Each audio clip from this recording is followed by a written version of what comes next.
What's poppin', everybody? Hello and welcome to Popcorn Culture. My name is Ben Carlin and I am your host. Here with me today is my brother Jay, who will be in every episode. That's me, the real one true host of this show, Ben. Wow. Over here. Wow. Yeah. Wow. You're not even going for like co-host. You were going for one true host. Every week we do the bingo card here on the show, and there's so often on my card is the guys argue about the one true host, and I'm like, what a free square. We do this every week, but it's been like weeks, and there's been no arguing. So you're gaming your own bingo board. I'm gaming the bingo board, Ben. I'm just trying to read. Maybe I'm trying to I feel like maybe it's gotten a little dormant. Maybe people have stopped caring that I'm not the one true host when they really should. Because, they have the opportunity to change this if they want to. They can go to the Patreon. They can vote for Jazzy J. Bold of you to assume. Yeah. Bold of you to assume. Well, I'm feeling bold, Ben. What can I say? I will let you have it. I will let you have it. And whilst on word of bingo board, I feel like in the past few weeks, I actually can't keep a proper recollection. But why don't we kick off with a nice corny joke? At the beginning of before the 20-minute mark? Before. I know. Wow. We're early. We're early. All right. Okay. It feels so old school this week. We're arguing. We have an early corny joke. Let's hear it. I know. It's like the good old days of the pop. Wow. Okay. You ready? Yeah. Okay. So this corny joke comes from Braden Cope, who says, "Why was the can crusher so sad?" Why was the can crusher so sad? I don't know, Ben. Why was he? Because his job was so depressing. No. Yeah, you get it? You get it? Because he depresses cans. Exactly. There was more air in there and then gone. Gone. Now a nice flat puck. Yeah, nice flat puck. I did want to kick off with this because I also had so much to say, so much follow-up from last week. Because at the tail end of the episode, we had you and I an argument about whether or not my new can crusher, which is like an air-powered pneumatic can crusher, was a good decision, or if the manual can crushing with the handle is the superior method. It seemed like we had two discussions. One was whether or not having a can chute to the basement and having a collection bin, which you then transferred over to the can crusher, was one. But then also, whether or not having a manual lever pull can crusher versus just a button push can crusher. Yes. Let's focus on that one. Let's focus on that one. Yeah. Because I'm going to do the other one anyway. This is what it was like. Right. I decided, I was like, this is there was a part of me, it was almost like, I feel like I really desperately want people to be like, Ben, that's a great idea. Like, yeah, for sure do that. And nobody said that at all. I had no support. Everybody was like, the important thing is that it brings you joy, Ben. And I think that's exactly it. Yeah, this is one of those instances where I was like, you know what? And the other thing too is that sometimes if you're going to have an idea that's not already an idea, it's almost like buying a stock before it's valuable. It's like if Tesla stock shoots up through the roof and you look at it and you're like, man, of course I knew this was going to happen. Of course it was going to get more. Why didn't I buy it then? Why? I was like, look at how well I would have done. Look at this. But now I'm validated. I was right, but I didn't buy it. So now it's like, now I've already missed the boat entirely. My goodness. So I was like, I've maybe started to cling on to this idea of like, okay, if it's not already a popular idea, then it's like, this is in some ways like your opportunity to legitimately be ahead of the curve, because if it's already widely accepted, then it's like, well, then you're already behind the curve. So if you want to be that trailblazer, that recycling maestro of a person, then you gotta. Dude, I just had this very experience in a very niche way. Okay, lay it on me. Okay, so as you know, I've been getting into the Pokemon trading card game. You have not brought it up a single time. I haven't brought it up. That's surprising because I feel like you've been sort of getting into it with me as well here. Maybe not so much as the playing, more on the collecting side of things. I know, but that's what makes our partnership so great. It is. Yeah. It is. Yeah. It's going well. But so anyway, I've been playing online, and I feel like many players will have like a specific card or like an idea that they're just like, I'm determined to make this work. Like this is like, I know no one's playing this, but I'm gonna like, I like this and I want it to work. Yes. And so the card that like grabbed my attention in this way is the Pokemon Gardevoir. Okay. So it's the big version of it. It's Gardevoir VMAX, and I love the ability. It's just like this big wall of a Pokemon, and it keeps healing itself, and it's super annoying. And I'm like, this is fun. I'm gonna make this work. And I had like built up a deck which is like no one plays it. It's not competitive really or anything. Okay. But the latest set just came out, and a bunch of support for Psychic Pokemon was in this like the new set, and I was like, you know what? No one's going to think of this because no one's played Gardevoir like at all. But I think with all this support, it is actually going to be pretty good. And no one's going to think of it because no one's playing it because it's not good yet. So people aren't going to be responding from like I think the way you refer to it is like the meta, because it's like if you already know some of like the key pieces, the key details, the key strategies, it's like as something new comes out, it is very easy to apply the lens of like, oh, this is going to make that even better now. Right. But people aren't paying attention to this card because it's already not competitive. It's already not competitive. But because you looked at it, you were like, hang on now, hang on. I think it can work. I think it's going to be good. And so we actually just made a video over on the Super Carlin Gaming channel where like I invited another TCG YouTuber, Pokatuber, to like help me build the deck, and then he played the deck on his channel, and it was a lot of fun. It's one of my favorite channels to watch. But he asked me ahead of time like, what kind of deck do you want to build? And I was like, it might be fun to do like Gardevoir VMAX, or I don't know, if we could do something a little more like mainstream, like Eternatus or something like that. And he was like, yeah, let's go with the Eternatus. Like completely just like steamrolled past the other one, which is like, I was like, that's fine, because I'm like feeling way out of my league anyway. Like, okay, I don't know what I'm talking about. I know this is like my little chase side project deck over here. Sure. But then on his own channel, not like 2 weeks later, it was like, guess what? Gardevoir VMAX is good now? And I was like, I knew it. And he goes over and it's like, it got like, it got like 6th place in some big tournament in Japan or something, X number of people who played it. And I was like, I knew it. Anyway. Exactly. And the moral of the story is that before long, everybody's going to have a can shoot in their kitchen. That's all I heard. That's exactly the moral of that story. It's all I heard. Yeah. Anyway, so back to Can Crushers, because there was abundant feedback on it. The thing that I was blown away by is I was actually quite surprised that even if at some point in time this is what I did like about can crushing, I feel like it's in my rear view. Yeah. But so many people talk about like the cathartic experience associated with the crushing of the can. It's like it's literally like the impact of pulling the lever and watching it like crumple before your eyes. Yes, I understand. Yeah, so it's like I mean, I understand it completely because I demoed my kitchen for the renovations that we had going on back in March, and I do remember that feeling. Like I can't believe this isn't a bigger deal to you, Ben, Destroyer of Things. I know. Well, and yeah, so that day at the end of it, after like pulling all this like plaster and tile and wood lath and everything like from the room, I was like, who could be mad today? Who could be mad? I literally almost called my contractor and was like, hey, if you ever need help on a Saturday doing demo, give me a call. Just give me a call. So like I'll bring my own sledge. If someone had come over and was like, Ben, it looks like you're having a lot of fun with that sledgehammer, but how about this? I could just push this button and it will just like blow the walls off in the exact same fashion. And it would be like faster. Would you want me to do that instead? See, I still think that would be unbelievable and awesome. Mm-hmm. Like I could still see, like, I mean, it's like, I don't know if you've ever watched a video of a building that has been specifically set for demolition. Yeah. And they've gone through and they've put like explosives like all through it, and it's like they'll hit the thing and it's like doo.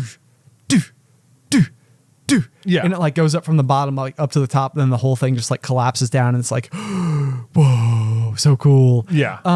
Like to me there is something still like immensely satisfying about that particular like kind of demolition, I guess. Mm-hmm.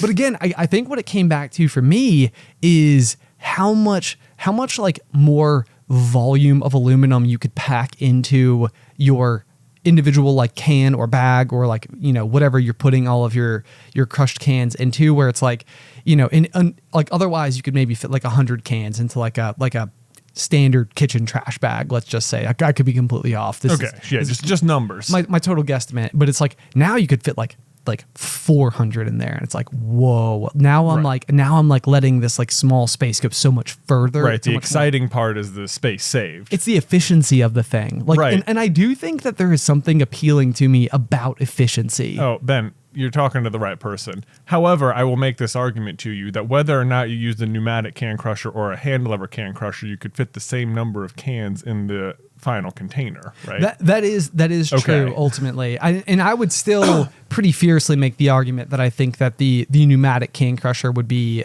substantially faster. I do stand by that. I think that would be would only because true. your can crusher is unable to be near your trash can. Well, and I mean, yeah, so it's like I think that the attached, I think that's why I'm like building like a system, I guess, in my head. And it's funny because I get like so weirdly inspired by it's almost like maybe the generation before our parents' generation. Like I have found like through all of like my, you know, like aquarium maintenance stuff, or just going like to friends' houses or moving into an older house, and like there's like these remnants of this small little efficiency that someone came up with. Like our friend Trey, when he moved into his house, there was a storage area that the previous owner had for like all of the misfit like screws and nails and fasteners and stuff. And what he had literally done was taken like jars and screwed the lid into like the side of a slanted piece of like plywood or whatever. And then all of the screws were in there, and you could just literally screw the jar like into the lid, which was screwed to the surface. Right. You know, and it's like, oh my gosh, like everybody has leftover screws from that one project where you're like, I don't really it feels wrong to throw away like 8 screws, but like also what am I ever going to use them for? And then sometime in the future you need that one obscure screw, and you're kind of like, hang on a second. And for me, I have like a plastic Ziploc bag that I've literally had for like 13 years that has all of my collected like variant screws. Yeah. And so like whenever I go digging through it, it's a huge pain in the butt. So when I saw this guy's like jar system, I was like, whoa, that's pretty good.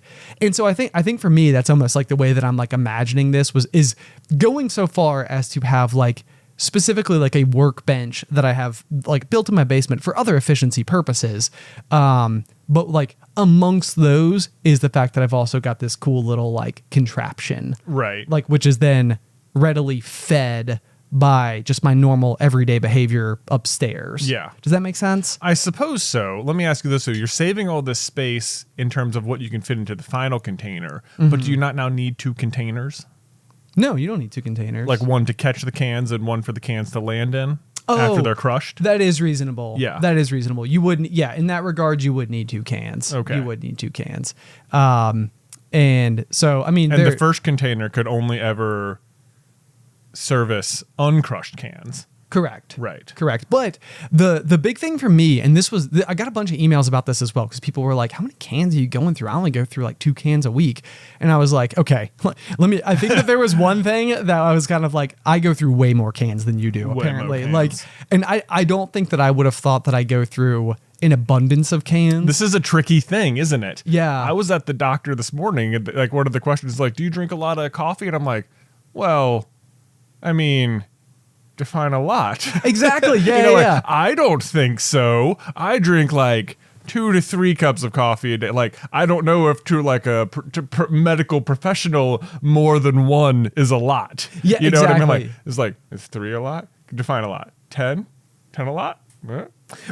Exactly. What do you mean? Right. Well, and I told people, so like, I think in 2013 or 2014, somewhere in that range, I was doing yard work at your house, and like we were in the backyard and we were just like, you know, doing all this stuff. We were like ripping up all these shrubs and stuff, and it was like real hot, and your wife Beth came out with a LaCroix can. Yeah. And I remember I was like, up till this point I had like sort of almost resisted the idea of canned water, thinking that like the aluminum can would overpower the flavor of it. Like, Dude, I for a very long time felt the same way. I remember one day we were at our old YMCA. Yeah. And I got I wanted a water from the vending machine, and I think they were like out on the bottle side, but it so happened that there was a can vending machine. You could get like a can of Dasani or something.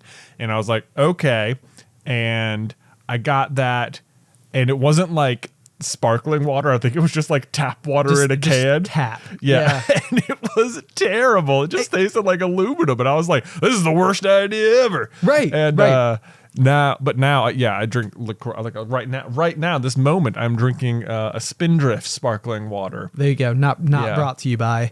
Not sponsored. But so I had this moment where, Beth hands me this can, and I was like, I was so thirsty that I was like, anything was going to be fine. So I was like, okay, let me kick it back. And I was like, amazing. No. And like, basically that day I went straight cold turkey on drinking like any dark sodas at all. Wow. Whereas like prior to that, I would have probably, and again, this is like where I felt like I drink a lot of soda. I drank like 3 cans of like Coca-Cola a day. Feels like a lot. It feels like a lot. Yeah. But I've talked to other people who are like, no, I drink like a 12-pack a day. And I was like, what? That feels like a lot to me. 12-pack of Coke a day? Yes. Wow. You know what? I think that's a lot. I would agree. I think that's a lot. It feels like a lot. But so anyway, yeah. So there's this like relativity of like, what are you accustomed to? And so in our household right now, like I drink LaCroix at home fairly frequently. I would say I drink like a few of them a day. It's like if I go get a drink like while watching a movie or whatever, like that's usually what I'm getting. Yeah.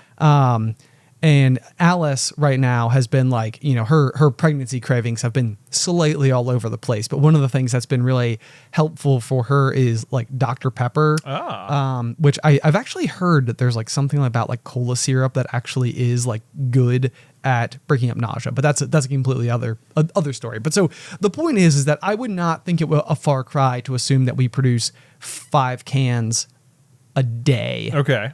So what's that then? 35 cans a week. Yeah. Which would easily fill the recycling bin that resides underneath my cabinet in my kitchen. And I think this is like the new issue that I just recently discovered, because this has never been a problem for me because I just had freestanding trash cans that were just larger. And so before I wasn't really that fussed about it because it just didn't fill up that quickly because it was a bigger trash can. And so now the real reason that I stumbled on this is because it is physically smaller. So it does fill up very quickly. Okay. And so how much smaller? Like when you say like a small trash can, are you talking like a bathroom size trash can? No. So it's like, I think that your typical like kitchen trash can is 13 gallons. And I think this one is 7. Okay. So it's like, it's not quite half the size, but it is close. I see. And so I think that that's been a significant portion of the inspiration for this, is I could go and get like a physical outdoor trash can to put in my basement where there's a plethora of space and have all the cans drop in there. And then that wouldn't fill up fast for me at all. Right. All of a sudden you might have something where it's like a once a month type of just like, oh, I'll just go through and just like hammer all those out real fast and it'll be done. Right. And so to me, that was like a big portion of like the rationalization of how to streamline this particular chore for me. But the other thing too that I thought about is like, I constantly am extremely aware of the barriers to entry to doing any given task. So like, I think we've talked before about how like my washer and dryer are coming from my basement up to like just the main floor of my house, and how for me, I feel like it's going to be a massive game changer in doing the chore of laundry because I literally took it 1 floor up. Oh, it's going to be huge. Exactly. Yeah. And so I think that it's kind of like, okay, it's doing any chore and realizing how you can make it just that much easier, and then therefore less of an obstacle to actually completing it. And similarly, I feel like this is the case with like so many hobbies or activities or whatever the case may be, new jobs, careers, whatever. Like the easier and faster your pathway is to being able to start doing that thing, the more likely it is that you're actually going to follow through with doing it. Right. And like, you know, so for me right now, like one of the things that like I've wanted to do for a very long time is just learn to play the guitar. And it's like, it's one of those things that is like, I don't know anything about it. Yeah. You know, and so it's like if I were to be like, oh, I'm going to go build a desk, it'd be like, okay, well, I know how to do that. You know, so it's like the barrier to entry for me to going and building a desk is like just having enough time in the need for a desk. Yeah. You know, and then I could go downstairs and just like start hammering away. And it's like, I know where all my tools are. I know what type of screws to use. I knew like, you know, like I have the glue for it, you know, whatever the case may be. It's like, I have everything I need right there for me. So now it's just a matter of like setting it all up. But similarly in that example, if I had like a workshop, then the barrier would be even lower because all my tools would be ready set up. Right. You know, like they're all charged. They're all ready to go. Yeah. They're all neatly organized. All my screws are in jars attached to lids, which are screwed in. But like with the guitar, it's a couple of things where it's like, I am so ridiculously, like it's not even the cost, but the cost is one of these things. It's like a guitar could be hundreds of dollars, Right. Even if you're buying like an entry level guitar, which isn't necessarily the biggest barrier, but it is a barrier. But then it's also like, I don't even know what the best brand is. I don't know what the best one is. I don't know if there is like a go-to starter guitar that people get, you know? And so it's like, okay, so like, and then that's a barrier. And then for me, it's like, I know how to read music a little bit from like middle school. Yeah, like I played percussion in middle school. Yeah, I know Yeah. like every good boy does fine and FACE, FACE are like the acronyms or whatever for how like each of the notes on the staff and stuff. Yeah. Exactly. All the words that I couldn't pull out of my head. Right. Notes on the staff and Yeah. stuff. So it's like, I know like small details, but I also, like, it's like, I also don't know where to start. And so it's like, because I have this like hill in front of me, it's like, I've never been able to get just enough momentum and motivation to get over that hill. But like, if you were to approach me, like after we recorded the pop and you were like, dude, it was so funny you brought up playing guitar. I've always wanted to play. Should we do it together?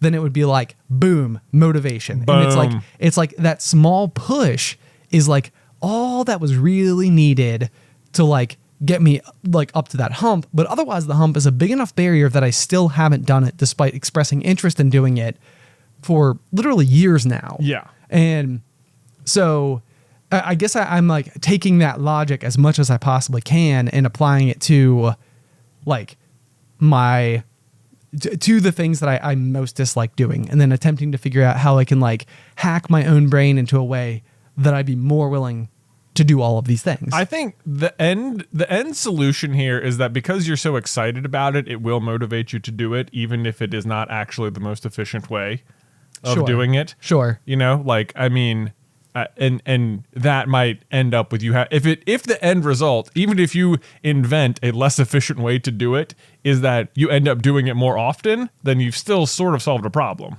Well, and I certainly think that's certainly true. Yeah, it's like, I mean, even if you can find a way to do something and it's like, for example, if it made it way more fun for you to put a basketball hoop on the back of your trash can and you were like, oh, okay, like now I'm just going to, you know, shoot the can into the hoop every time. And it's like, this is a way slower way to throw things away, but now I have fun doing it. Right. You know, and it's like, yeah, you're exactly right in that particular regard. It's like not very efficient, but it is fun. Yeah. And fun means it gets done. And getting it done. And before, it wasn't getting done at all. Exactly. Right. Yes. So anyway, I mean, I think that it was very interesting to me, I think, because I think it was very interesting to me that the feedback was so specifically like, this is unnecessary and not a good idea, and it's way more fun to crush the can. Well, it absolutely is. But, you know, that's your loss. You know, you do you, Ben. You are such a jerk. Oh, man. Well, I can't wait to come see your can shoot whenever it's done. Thank you. I'm going to make Yes. you pick the next topic. Okay, great. So you talked about stuff that you've been like wanting to do for years and have not been able to like push yourself over the hill on. Yes. I've got something that I've been trying to do for like 20 years, haven't been able to bring myself to do it. And that is to purchase a can of WD-40. Just go borrow Dad's. It's probably the same one. Right, yeah. It's the same and one the from when same we were one's been kids. under the sink for like 20 years. Right, it's rusted. It's right there. The little straws. It's probably missing, but It's probably missing or like split or something. I know. Right, it comes off the end. I do not know what about this exact product has a little like hump in front of it for me. I think because it's like whatever you need to fix with WD-40 is like by definition not a very big deal. Yeah. You know, like what you're fixing is like a creaky door. Right. Or something like that. Most of the time. And most of the time I think like I completely forget I need it except for like whatever tiny little creak that is bothering me like in the moment. And I'm like, I should open my phone right now and just order it. And I'm like, nah, never mind. It's not worth it. You know, it's like, is it worth, cause it's like, is it worth like the $15 to order it to my house? Or is it like, or it also feels like I need to go all the way to the store to get this can? Like, there's no chance. I'm not going all the way to the store for this one thing. Yeah. Because, like, that's how the hardware store always is. It's like, it feels like it's a massive store and you're there for one thing. Yeah. And it's like, it is so, it's like, oh, it's like on the bottom shelf just somewhere. Yeah, right. And you're like, I'm going to have to drive all the way there. I'm going to have to wander around. I'm going to feel like I don't know what I'm doing because I don't know where it is. And then I'm going to walk out of this huge place with a tiny thing. Yeah. Just like, I don't like it. I don't like it. It is actually hilarious to me because I feel like this is exactly the example of something I was just talking about is like the barrier is so small. Yeah. But then also there's the fact that it's like if you just had the can in your house and you knew where it was. Oh, that's the other that is the other thing. I'm convinced even if I get the can, I will never be able to find it. Yes. You know what I mean? It's like one of those objects that is like, it is determined to not be findable. Right. It's like, this is another weird one. I wonder if other people have this. I went and bought Sudafed one day. Okay. So, you know, just like to treat symptoms of Sudafed. And I was like, as I was buying it, I was just like, there's no way I'm going to be able to continuously find this. I'll be able to take it the first time. And that's it. And then it will just be gone. I'm looking at the package and I'm like, this is one of those things. This is a lost object. Like I'm holding it now, but the moment I put it down somewhere, it will be gone it will be lost to time. Yes. Yeah.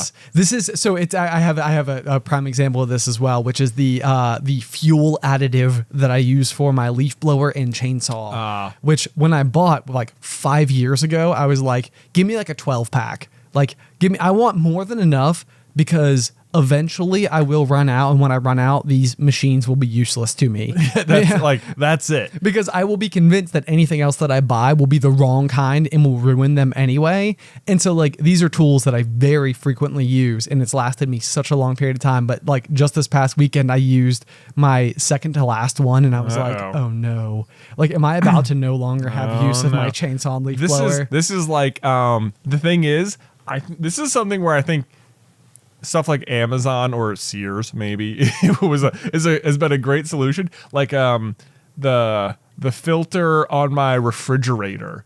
Like, you know, you get the little alarms. It's like the filter's out, and I'm like, well, that's it. We just don't have a like. You know what? It's not that I wouldn't change it. It's that it's impossible because you can't. Where do you even get them? Yeah. And I'm like, what am I supposed to go into Amazon and type the model number and it'll just be there? And it's like, oh, it is cool. Well, I was gonna say, yeah, that's exactly how it works. Yeah.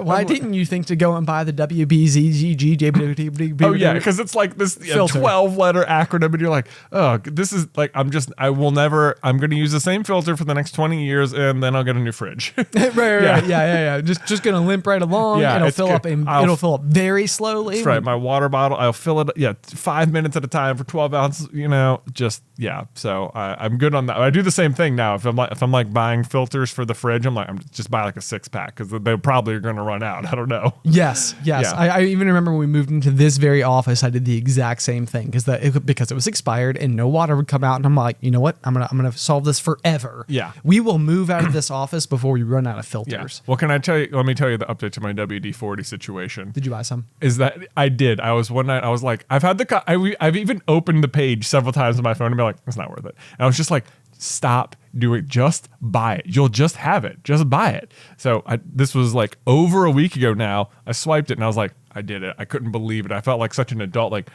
I'm going to have it. I'm going to fix that creak on the door, and it's going to be the best. It's going to be so satisfying that I finally, after 20 years, had the courage and foresight to buy a bottle of WD-40. And you know what, Ben? It still hasn't come in the mail. And I'm like, this is why. Why do you evade me?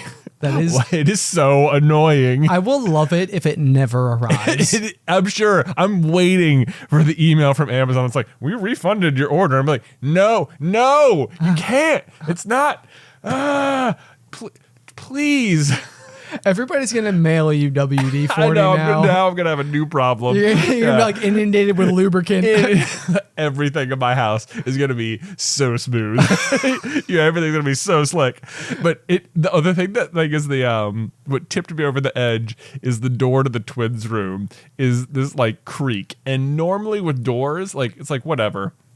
It's not a huge deal if it like creaks or something.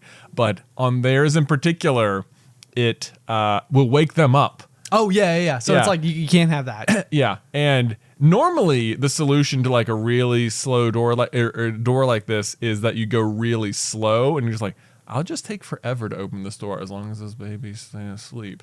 But it is the opposite is true, is that if you want the creak to go away, you have to go really fast. Oh, interesting. Yeah, which wouldn't be such a big deal. It's like, I can do it. I can like do it fast enough to like make the door not do the creak. The problem is that if you open the door that fast, it creates that weird like vacuum suction in the room, and that will wake them up. Oh. So I am trapped between a vacuum and a squeaky door place. Yeah. It's a classic conundrum. A classic conundrum, Ben. People are constantly struggling with this very thing. Exactly. So this is why I finally needed the WD-40, and I still don't have it, even though I've ordered it. And it's so annoying. Maybe it'll come. Maybe I'll get home today, and I'll post a picture on the Patreon if it happens. And be like, yes. You're like, you guys don't even, you can't imagine yes. the relief. Well, I'm holding out hope for you. Yeah. Great example of a small mound in your way from actually accomplishing something. Yes, it is. It's turning into a much bigger mound. Yeah. I get it. I get it. Mm-hmm. All right, Ben. New question for you. Okay, lay it on me. Okay, so once upon a time we were flying somewhere. And I believe we landed in the Charlottesville airport, and it so happened that the book I was listening to at the time was Crazy Rich Asians. Okay. Yeah, which was a really fun movie, and I was like, oh man, maybe I'll read the book. And so I did. So I was listening to it on the plane, and one of the very like fun things that these super crazy rich people do is they're like down in Australia or something, and they're like the groom and his best man are having a chat on a dock somewhere, and he brings them out a drink called a flat white. Okay. Are you familiar with this drink? I am familiar with it. Yeah, it's like a coffee drink. Yeah, no, I understand. Yeah. Yeah. For people listening at home. Good clarification. Yeah. If you don't know, a flat white is a coffee drink. It's got like the foam on top. It's like extra fine micro bubbles or something. Naturally. I'm not sure what separates it that much from like most other coffee drinks that have foam on the top, but it's its own thing, and I think it like was invented in Australia or whatever. So we land at the airport, and we're like getting a coffee in between flights, and we're at the Starbucks, and I look up and on the menu, and oh my gosh, there it is, a flat white. And I'm like, I'm going to try this. Like I was just listening to it, and now it's here. Yeah. Amazing. Apparently this is a thing super rich people drink. I can have it myself. Look at you go. Look at me go. Look at me being fancy. It's like one of those like odd things. I always think about this with cellular phones in particular, is that like it's like the best cellular phone you can buy. Not to say that they're not expensive, because they most certainly are, but it's not like there's a sports car when it comes to like the greatest iPhone. Right. Like, there's not like a $30,000 iPhone. Right. To where it's like, oh, like, you know, it's like I can't quite get the candy apple red, you know, convertible version of it. I just have the regular one that works. Yeah. Just fine. You know, it's like so I think it's always funny when you find like these things where it's like the absolute best one available. It's like is just also achievable beyond crazy rich people. Right. And so flat white now right there with the iPhone as right another there. Example of these things. You can go to Starbucks right now and try a flat white. So anyway, I got it at the airport, and ever since then, every time we are at an airport getting coffee, I will always get this drink. A flat white. But I will never order it in like regular everyday life. It has become like a travel airport coffee order. Interesting. Yeah, like okay. So it's like you've so associated it now with the airport environment that it's like if like that is like the place, Right.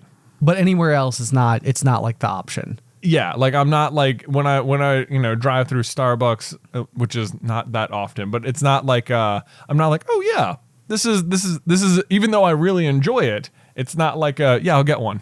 Right. Okay. Yeah. Okay. It's like it has been like what compartmentalized into like this is a travel only beverage, even though I could have it whenever. You could. Yeah. See, it's actually like I'm similar in this particular capacity. Like whenever we are traveling for work or we're going anywhere or like someone's like, hey, can we get you a coffee? And they're like, how do you take it? And I'm like, just black is fine. Just like I think that I'm so fearful of it being even remotely an inconvenience to the person to have to like do anything to the cup other than fill it up, that I'm just like, no, black's fine. But it's like at home, and the thing is that it actually is fine. Like I'm not like, I don't get it, and I'm like, oh my god, I can't believe I'm like I didn't want to inconvenience them. What do I do with this? Yeah, it's like I'm not gonna drink this. It may as well be a raisin. I don't like raisins. But the point here being that like it is kind of funny because it's like when I'm the same way whenever I'm traveling or whenever we are out in the world, it's like black coffee pretty much.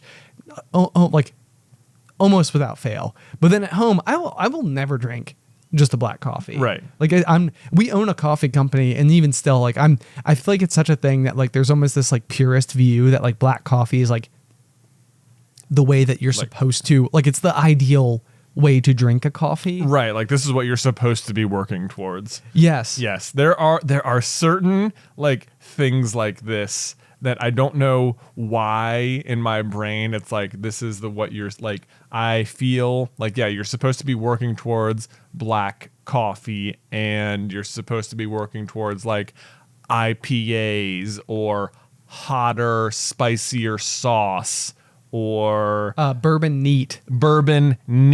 Yeah. Yes. It's like not a mixed drink and no ice even. It's like you're supposed to be able to simply appreciate the thing before you. I would even say like red wine versus white wine. I don't know why. And yes, I agree. I almost said red wine and I was like, is that one? No, I think you're right. Yeah. But it's like none of that is true. Yeah. It is like it even says on our bag of coffee, like enjoy this however you want. Exactly. It's like that's the point. As long as you're enjoying it, it doesn't matter. It's like if you're getting your wings, it's like who is sitting there scoffing at you for not ordering spicy enough sauce on chicken? Yeah, right. Yeah, no, and I when you said that one, I was kind of curious about it because I know that as a kid or like maybe like as like a high school student, very unintentionally, I kind of like I had like a go-to kind of date that I would go on, which was B-dubs and moves. B-dubs, the movies, and then Maggie Moo's ice cream, which usually meant hot wings, popcorn, and ice cream, which is just a digestive nightmare. It's a lot of texture, it's a lot of flavors. It's a whole bunch of things that are not great. And very, very frequently we would have a cross-country meet the next morning. Yeah. And I remember for the longest period of time just thinking that it was like I had like a huge nerves issue when it came to competing in cross-country. Right. It was like I would like wake up and I'm like, man, like I have like knots in my stomach and like I'm not feeling good. And it was like, you want to know what it probably was?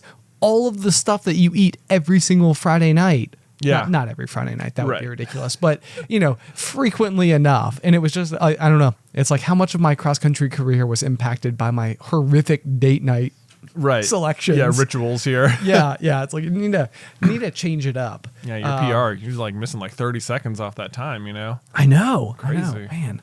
Got to work on that. Yeah. But what were we talking about? I feel like we dipped away. We were How do we get into digestion?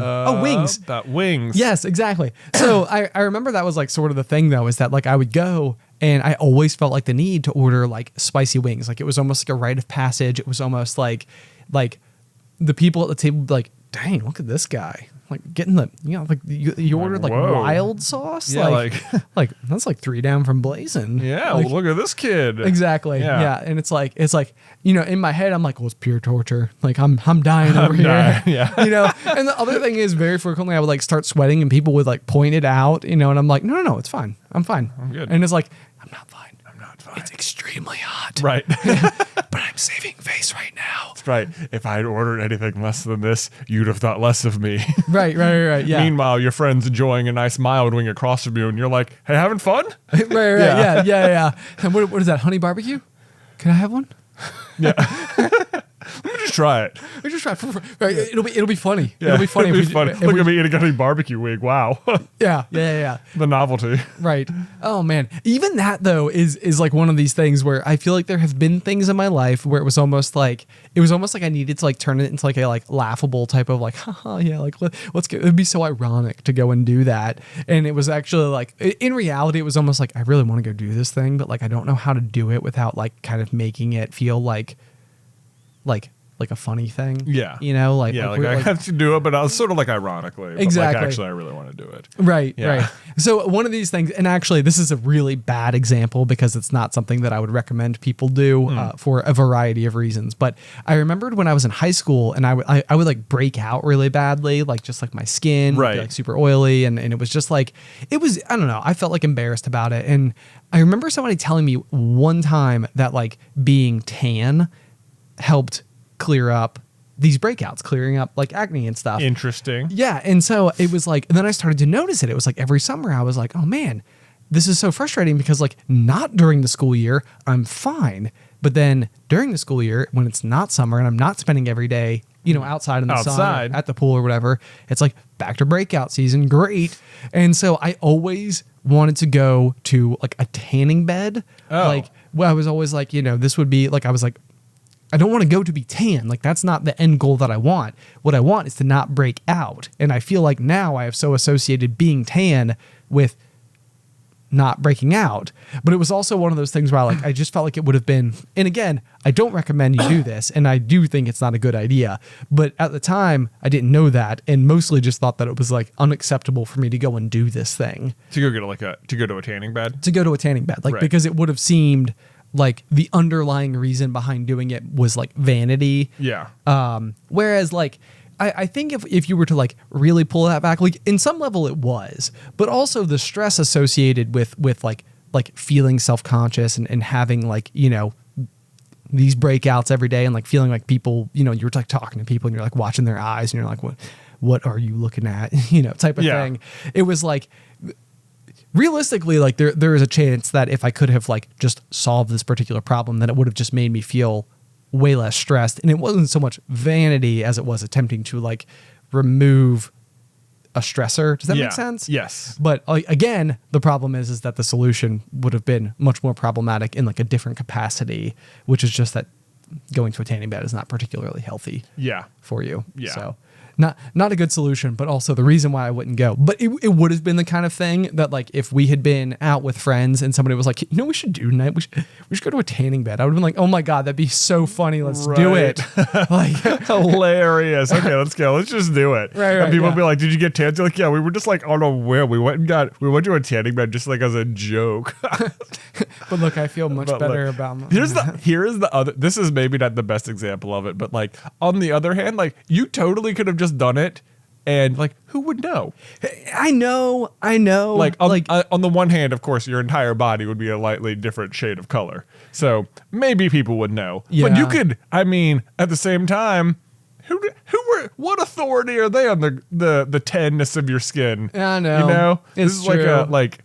I don't know. Or even I don't know if they ask you like, would you go to a tanning bed? Like what you could pretty much just lie and be like, no. No. I was in the islands.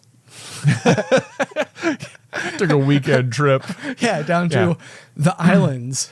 Yeah. That I can't think of. This now. was it's so funny you bring up like having a tan because this is exactly the sort of thing you're right. Like as a kid, it was appealing to me to like just have a tan, but it felt like very like not masculine or something to like go like just lay out and become tan. Oh, you know, sure. like, oh yeah, I would love to have a tan, but really the only way to do that in any acceptable way would to just find a way to exist outdoors with my shirt off, but in a way that isn't just laying on the ground. Right. You know, like you have to like find a way for it to be okay or something. But like who would know? Who cares? It doesn't matter.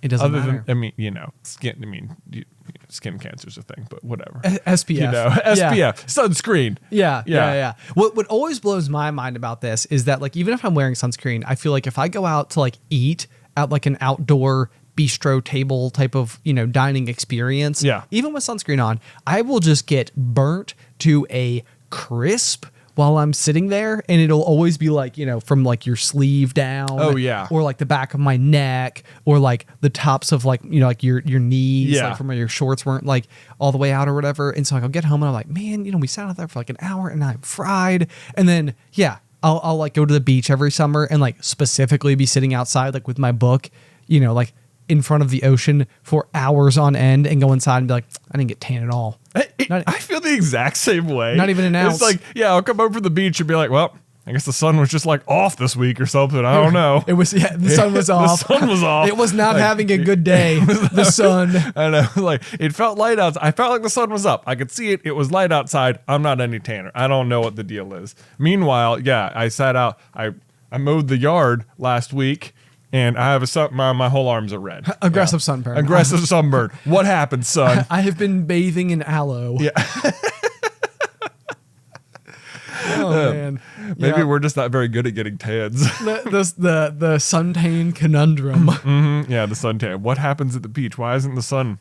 What's it doing? Yeah, I know. Okay, so here's a slightly similar question. Okay, fire away. So the question is, do you look better to yourself in the mirror or in a photo, and why is it different?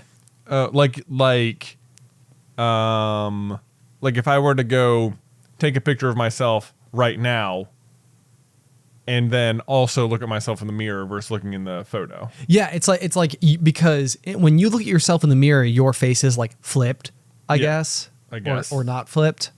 It's like I think that one way or another there is like a flipping effect. Like I don't know if you've ever like turned your like cell phone camera on to like where it does like flip the orientation so that like you're looking at yourself the exact way that you're looking at the camera. I'm doing a terrible job of explaining this. No, when you look in the mirror, you're like, you know, if you're standing in a room looking at the mirror and there is a wall on your right, the wall is on the person in the mirror's left. Right. Yeah. Correct.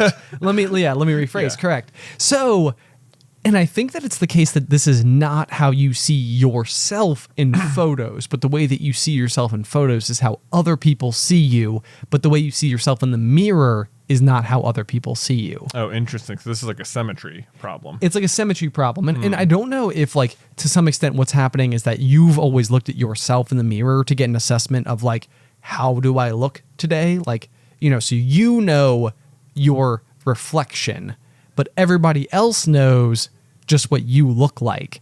And there's like one instance in particular that I so specifically remember being like baffled by this. And it was when we were making the original logo for SuperCarlinBrothers, which was like the super like pixelated whatever. And we were like taking pictures of our heads that we could then like, you know, superimpose or whatever and try to like piece together. Mm-hmm. And I remember like we kept seeing the picture of me and I was like, that doesn't even look like me. Like, that doesn't look like me. Like, look in the mirror. Like, I look way different in the mirror than I do in this picture. Like, why do I look so weird in the picture? Right. And maybe this is like the reason why it's almost like hearing your voice recorded. Like, nobody likes hearing their own voice. Yeah. I don't know if like maybe when you see pictures of yourself, it's like this is the reason that nobody thinks it's a good picture of yourself, because it's always you were seeing you differently than the way that you normally see you. It is, you know, you're right. Cause like, you're right. If you're staring at the mirror, it's like, you're right. Let's go back to the hand on the wall. Okay. Like there's a wall on you, the real person. There's a wall on your right side and a mirror directly in front of you. The person you're staring at in the mirror, it is literally their left hand that is near the wall. Like on their left-hand side is the wall, whereas on your right-hand side. The mirror-verse you. The mirror-verse you's left hand is near the wall. But if you were to just go put a camera in front of you and then walk in front of it and face the camera, you're taking a picture of your actual left hand. Correct. Whereas in the mirror, you're seeing the reflection of your right hand, which is mirror versus you's actual left hand. Whoa! Right? Incredibly trippy, but yes, I think you're right. Yeah. I think you're right. Yeah. So you're right. It is different. It's definitely different because you were taking if you take a picture of you facing the camera, you were taking the left side of you is your left hand, but in the mirror, your left side is your right hand. Right. Ooh, man, weird. It is weird. It is weird. So, I've never considered this. This is not where I thought you were going with this question. I thought this was going to be like, why do you like do you look better?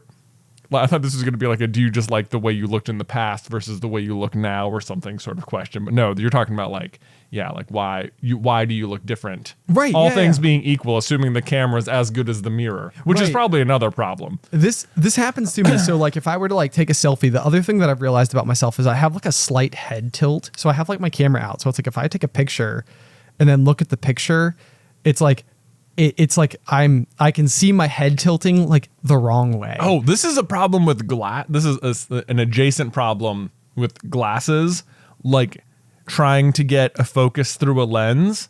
Like, should I be looking through my glasses? Like if I'm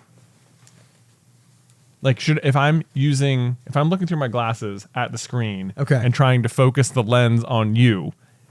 If I'm looking at my glasses through the screen, I'm trying to focus. Okay. Right. Like, is it in focus just through my glasses, or is it actually in focus? Oh, you know what I mean? This is like the trick. I think what you can do is like hold up, like if you were to point your camera through your glasses lens and get it to autofocus and then remove the lens, then I think that it will be out of focus because you are using the lens of your glasses to determine what is clear. Right. So I think if you have bad eyes or whatever and you're using but this is a problem then if I'm not wearing my glasses, like if I'm not wearing my glasses and I look through a camera lens and I pull focus with my actual poor vision. Oh yeah. Then will it be until I get the camera to be in focus, because you can effectively manipulate the camera lens to act like glasses. Right. I was going to say, like your camera is effectively a monocle. Yeah, exactly. So someone with bad eyesight could pull focus. What looks clear to them might actually be wrong. Out of focus. Right? Whoa. Or is that weird? I don't know if that's how optics works, but it feels right. Right? It feels right. Oh my gosh. What an incredibly trippy idea. Yeah. So it's like, it's clear to me. But then the other interesting thing would be like, let's say I was taking a home movie, or you were taking a home movie of like Luke walking across the room in front of you. Yeah. And so like you focused with no glasses on what was clear. Right? Yeah. So then let's say it would be out of focus for me to look at it because I have like perfect vision. Right. And so like I would not be aided by the lack of focus by the camera. Right. And you are being aided by the lack of focus of the camera, which is making it in focus for you. Right. Okay. So then the question would be, if you were watching it, like if you were to take that footage and put it on a TV screen, would it then be clear to you on the TV screen, but out of focus to me? Yeah. I think however you focused it to film it, you'd think, like if someone with poor eyesight pulls focus until it looks in focus to them and shoots it, then when you put it on the screen, it should look out of focus to other people. But not to you. But not, I would still say, you see what I mean? I see, oh man, I see what you mean. Because it is now, objectively out of focus. Right, now you're not looking through it's you're right. Oh. I think it would still be blurry to you as well. Yeah, I think you're right. Because we need smarter because now you're not people. looking through the lens. Now you're just seeing the actual recorded footage. Yes. Oh, okay. So yeah. So if you have bad vision and pull focus with the camera, and it looks clear to you while you're shooting it, would it then continue to look clear on the finished product? Correct. I don't think it would. I don't think it would either. I don't think it would either. But outstanding to think about. Oh boy, this is weird. It is weird. This is we need to send this message to Hank Green. This feels like a question he could answer. It does. It Yeah. does. Man. Okay. So taking a little bit of a left turn as we get nearish. I think we still have one good topic left in us. Okay. For today's episode. So in recent episodes, we've been talking a little bit about kind of like the idea of like forgiveness and stuff like that. That we and have like a little bit of conflict. So there's a topic that has come up recently that I was very curious about, and it is the idea of discovering information that you were not intended to be privy to, that could or could not affect the way that you might view a relationship. So like one thought might be like, let's say I were to butt dial you on like as I was on the road, like traveling out of town. And so like you pick up the phone and you realize that I am having a conversation with somebody in the car with me about you. Oh, this is like worst nightmare stuff. Right? Yeah. Yeah. So it's like, and because it could be the type of thing where it's like, there's certainly something to be said for a healthy amount of like just basic venting or like, being like, they said this and I disagreed with them, like what do?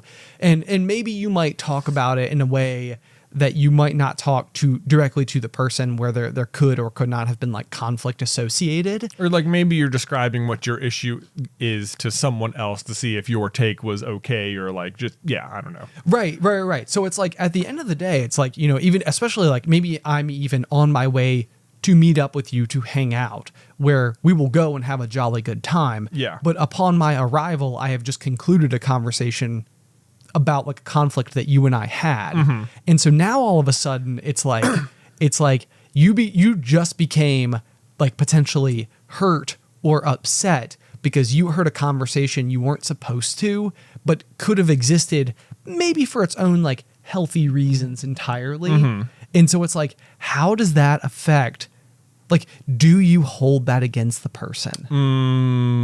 This is very tricky because it could come up in so many different. It could because if it's specifically about you, like, if I overhear your conversation about me on your way to see me or something, I feel like that's something like FYI, I could totally hear you in the car or something. Like, I mean, yeah, and I think you, the receiver of the information, should probably be aware that like you didn't think I could hear you, but right. There is that. But like, let's say I overhear you having a conversation about like Beth or something. Sure. Then it's like a little bit like, now what do I do? Should I tell Beth? Should I talk to Ben? Yeah. And it's like the weird thing. Another good example of this could be like leaving like a journal open or something where it's like the goal is not for this information to go anywhere. It's like it is a journal is a tool, like a mental health tool in a lot of ways. Right. It is a way to take your thoughts and put them somewhere. Yeah.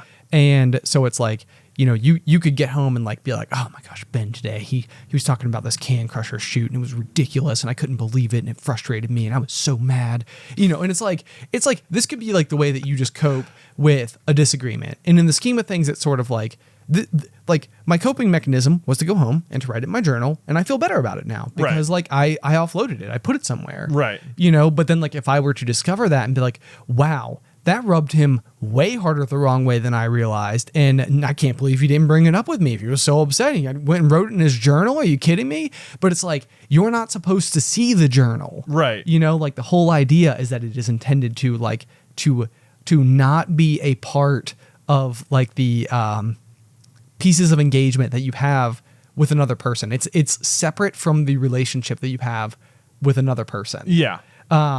So I had one of these instances happen early in high school. I don't even think I could drive yet, but I was dating a girl and one of her best friends knew that she was like messaging a bunch of guys on MySpace. Yeah. And so her friend reached out to me and was like, let me, like, here is her login and password. Oh my gosh. Yeah. Wow. I know. Dangerous. I know. And so now all of a sudden it's kind of like, okay, so I have this relationship with this girl and she's, you know, she's communicating with these other people, but not like dating them, not like, you know, cheating on me or anything, but like certainly way more communication with other guys than she has ever disclosed to me. Okay. And so now all of a sudden I found myself as a kid in this like really odd situation of like, I'm not supposed to be able to see this.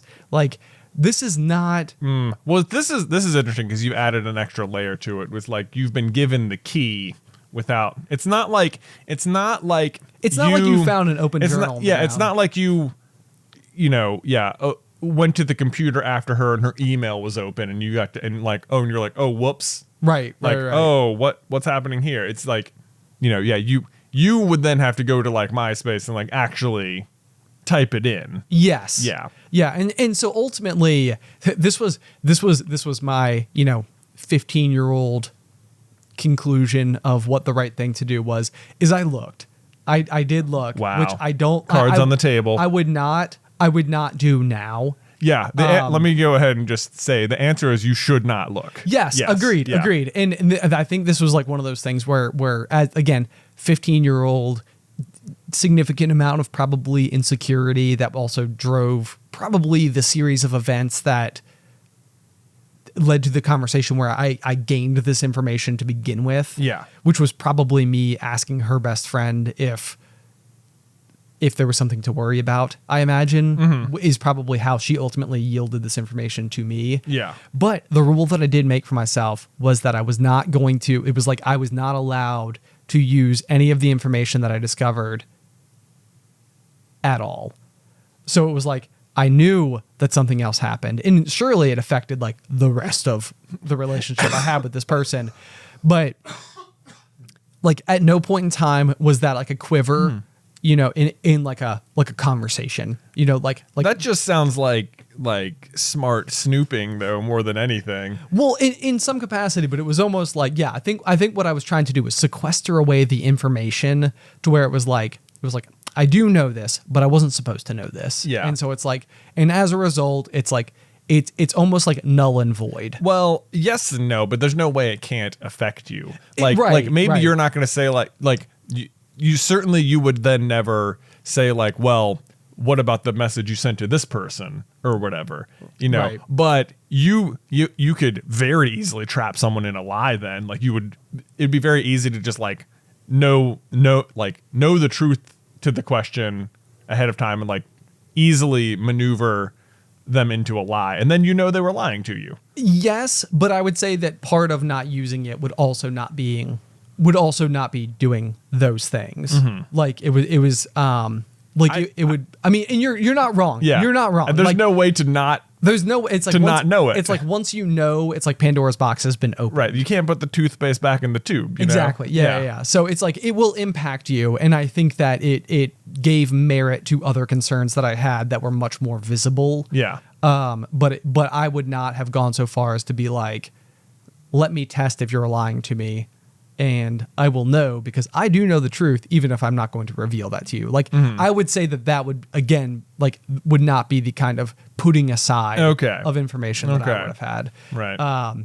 But either way, that was a devastating day. I assume it was. Can I tell you that I had sort of the reverse situation of this happened to me? Oh dear. Okay. No. This is one of the weirdest things. So it was in college. It was during my senior year. Okay. So I was living in a townhouse with 3 guys, and my junior year, it was over the summer. One of them had decided to switch houses, and so we had to find a new roommate or whatever. So it was like the first week living with my new roommate, Chris. Okay.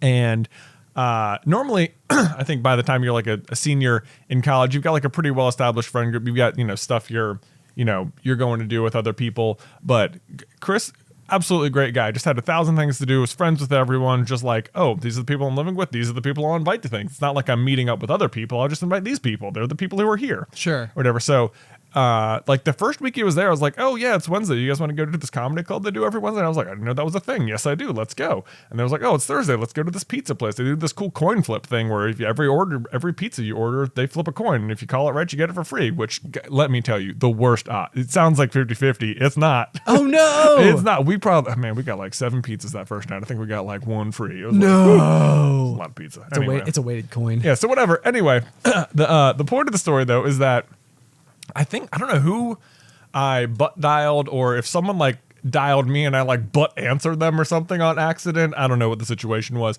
but I was talking to, I don't know who I was riding in a car with.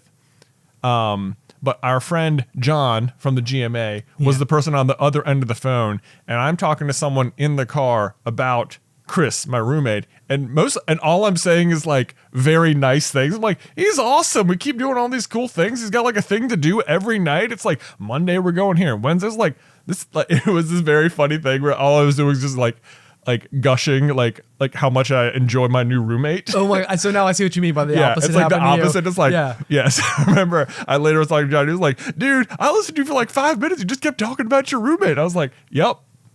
Okay, this is weirdly embarrassing, but yeah, It's so true. It's so true. There is something about information that was unintended to go elsewhere that makes it that much more embarrassing. Yeah. Like I think that I've talked about like the dreaded like 8-minute raw footage from year one SCB, where it was just like I went to export and exported the footage, not the actual video clip, and didn't pay attention, uploaded it, checked my emails, had like 100 comments, and was like, well, that is about 10 times. Who had a hot take today? I know, I nailed it.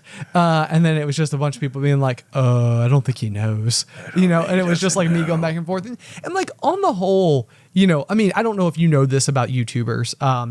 When we record our videos, we do not use teleprompters. Yeah. So like, we don't.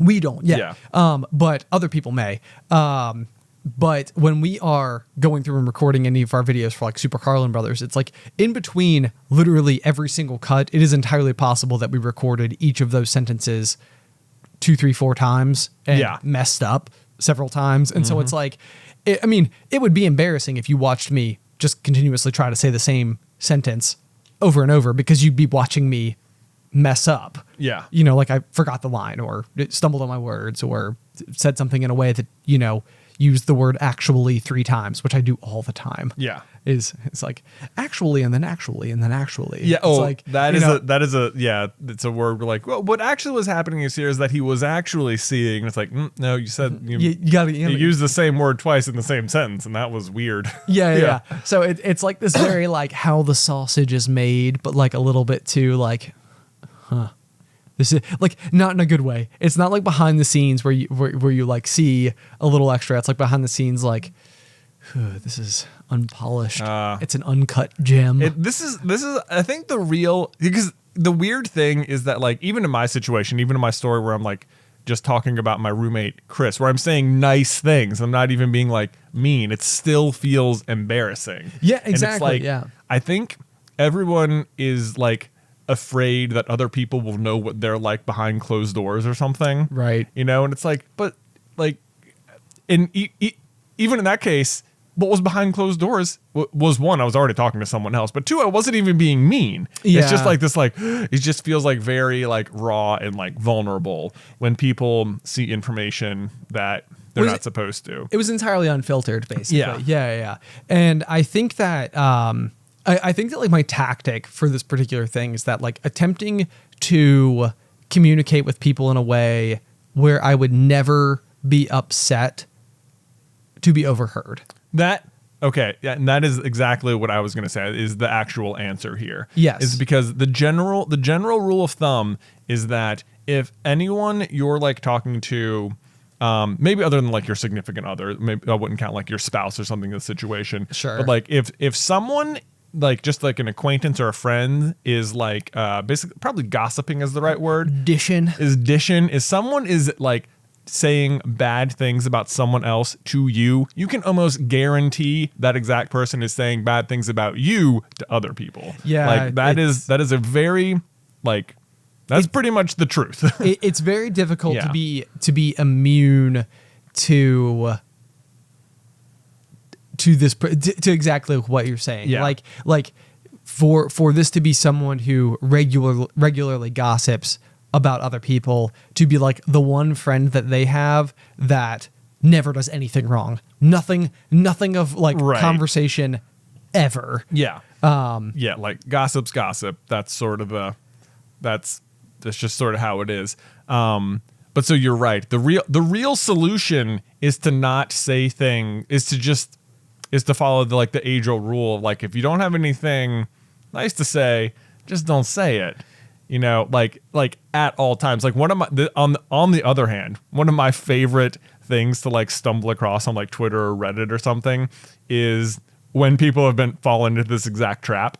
Like I was scrolling through Twitter last night and I found like a thread where someone had posted like a screenshot where some guy friend of theirs had like asked them out, and then they had responded back to that guy, thinking they were talking to a friend, like, oh no, this guy asked me out, like he's such a creep, what do I do, or something, you know.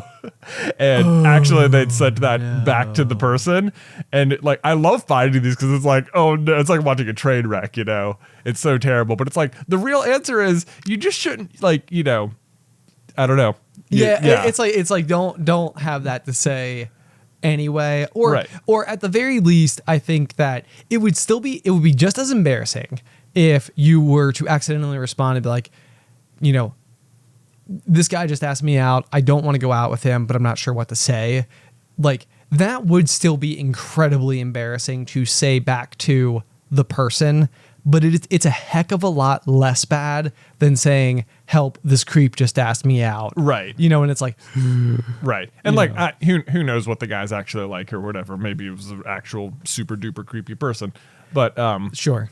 yeah, but you will not be able to find yourself in that situation if you are just not mean all the time. Yeah, and it's a thing to carry with you. I feel like is sort of this thought of sort of like if you are discussing someone, if you are, I don't know, discussing someone, I think is probably the best way to say it. It's almost like if they were there, would you be upset? Yes. Would they be upset if they heard this? Mm-hmm. And I would say the other thing that has made me very real about this situation is I am much more willing to confront people. Sounds much more aggressive, but like I think that as the years have gone on, I have been much more determined that if there is this type of thing, it's like I am not unwilling to have this conversation with this person. Mm-hmm. Like, you know, if they were here, if I had an opportunity that like wasn't, you know, out to lunch with the rest of our friends, if we can sit down and talk, like I will address this thing. Right. You know, and so that maybe that's like part of the rule. It's like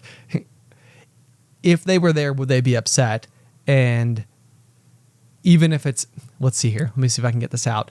If it is something that they were there and they would be upset about, is it something that you would be willing to talk to them about anyway? You know? Right. It's like, oh, this person, they're always late to everything. You know, it's like, would you sit down with them and be like, look, you're late to stuff all the time. Like, it's becoming such a problem that like, it's hard to hang out with you because we keep missing stuff because you're always late. Right. You know, I use that frequently because I'm constantly late. So it's like, you know, that's my example because I usually am. Because you're the late person. Because I'm the late person. People need to talk to me about it. Yeah. Yeah. So then we need to talk. there you go. Yeah, exactly. Exactly. So maybe that's another good thing too, is that like, if you are venting about something to somebody, it's like, would you consider, because I feel like it can help. Like if there's something that you have to vent about to somebody, have that conversation with that person. Because I think a lot of times it's like, if you don't and you carry the resentment with you, it's kind of like, what is the line from Star Wars? It's like, fear leads to anger, anger leads to hate. Hate leads to the dark side. Exactly. And you don't want to lead to the dark side. Yeah. You don't want to be on the dark side. Those are the bad guys. Exactly. Yeah.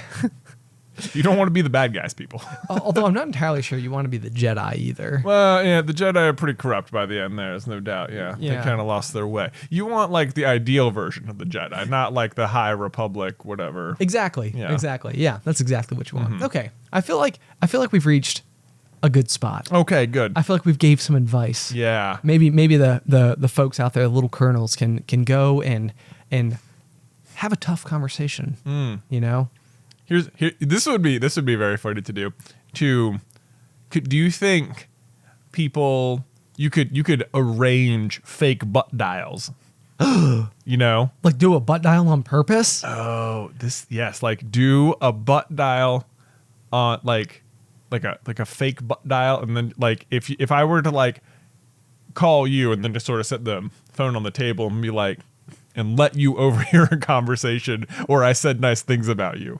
That seems like a different kind of manipulation. I was going to say, it still feels like manipulation. It still feels like there's a plan. It does sound like, yeah, not a good idea. Yeah. The more I'm saying it out loud, I think this is the plot of an episode of Curb Your Enthusiasm. Nice. Yeah.